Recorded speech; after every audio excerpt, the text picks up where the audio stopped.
Good evening. This is Tomasio. Welcome to Mary's World, where we do our best to look at things from the Blessed Mother's perspective.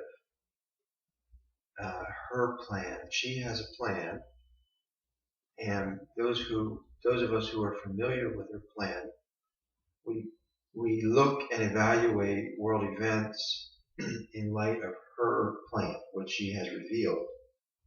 So a lot of the fundamentalist Protestants or evangelicals will base their understanding of world events from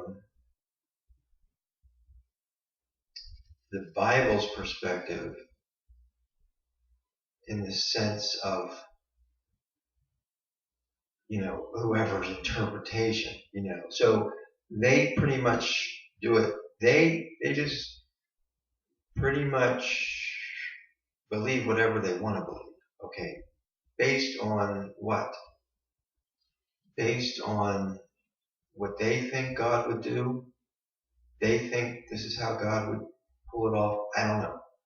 But I say follow the Blessed Mother because she is appearing, talking, communicating. So if you want direct contact with God, then go through the Blessed Mother. And not saying God can't speak through the Bible, He can, but that's got to be, brought into the world today. It has to be interpreted in light of what's going on today, not what happened 2,000 years ago. Very few people get that. That's why they're still in the old evangelization, and including Father Barron, and that's who this talks about. Now, Father Barron is part of the old evangelization. There's nothing wrong with the old evangelization, just as much as there was nothing wrong with the Old Testament. Nothing wrong with it at all. It's God's Word. And, you can preach it till whenever, and that's a good thing, and no one's saying not to. But that's not the new evangelization. Jesus Christ crucified there's nothing new about that. That began 2,000 plus years ago and has continued to today. There's nothing you can add to the story of Jesus Christ. Now, there's a lot you can add to the story of the Blessed Virgin Mary. All right, so Father Barron didn't quite get that, but no one else is getting it either. At least, nothing significant enough. Yeah, now, Defending the Faith, there's supposed to be 2 Marian speakers there. I'll be heading out there this weekend. So, Pope Francis appoints Father Barron as auxiliary bishop in Los Angeles. Okay, so huge move. Now, Father Barron is really, he's closest guy we got to Scott Hahn, who's a priest. Father Barron is very, he's got a nice personality and he's a talented speaker. And so people like him and they like to listen to him. And he's got interesting insights into scripture and things like that, which is great. And I applaud this appointment of Pope Francis. I think it's a huge appointment because Father Barron obviously is very committed Catholic. So it makes sense to put someone like Father Barron in Los Angeles where, Planned Parenthood's getting exposed and we need good speakers for the diocese out there to address this kind of stuff.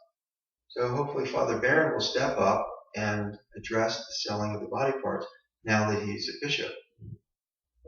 So Pope Francis is doing what he can. Now, it's up to us. You can get put into the game as quarterback and you can throw 3 interceptions.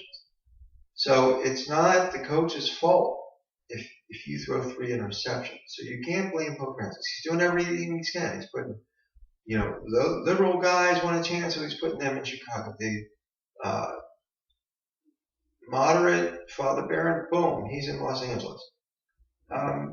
Whatever. I think the married clergy are coming, but the bottom line is, why would Pope Francis put Father Barron as a bishop? Why? Because he doesn't believe Mary's the new evangelization? No, that's not why. Because he's really popular?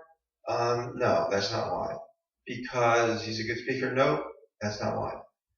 The reason that Father Barron is now Bishop Barron, congratulations, is because he came out in support of Laudata Si, the encyclical where Pope Francis is calling for a total pro-life worldview, including the nature and the rainforest. So this is why. Good for Father Barron for standing up for Laudata Si. I mean, it wasn't much. He didn't say much, but it was very positive what he said. So you're getting rewarded, Father Barron. You're getting rewarded. Congratulations. My heartfelt congratulations. But you have a big responsibility. Los Angeles is key. It's key for the Catholics in that area that you stand up for life while you're out there. So, and Our Lady is the new evangelization. So, you know, the City of Angels, and you have that beautiful basilica there.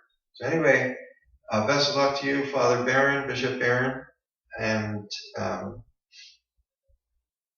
you know, what does this mean for all the people who called you a heretic, like Michael Voris? I don't know what it means for Michael Voris, but I can say this. All I said, Father Barron, now Bishop Barron, was that Mary is the new evangelization, and that Sherry Weddle, Scott Hahn, these guys are still saying, no, Jesus is the new evangelization, but he's not. He's the old evangelization. Mary is the new evangelization.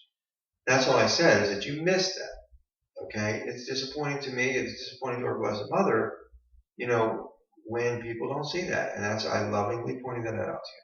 So, when other people are calling you a heretic, I kind of like your parables, and, you know, I enjoy that. I really do. And your openness to other religions, I think that's really cool.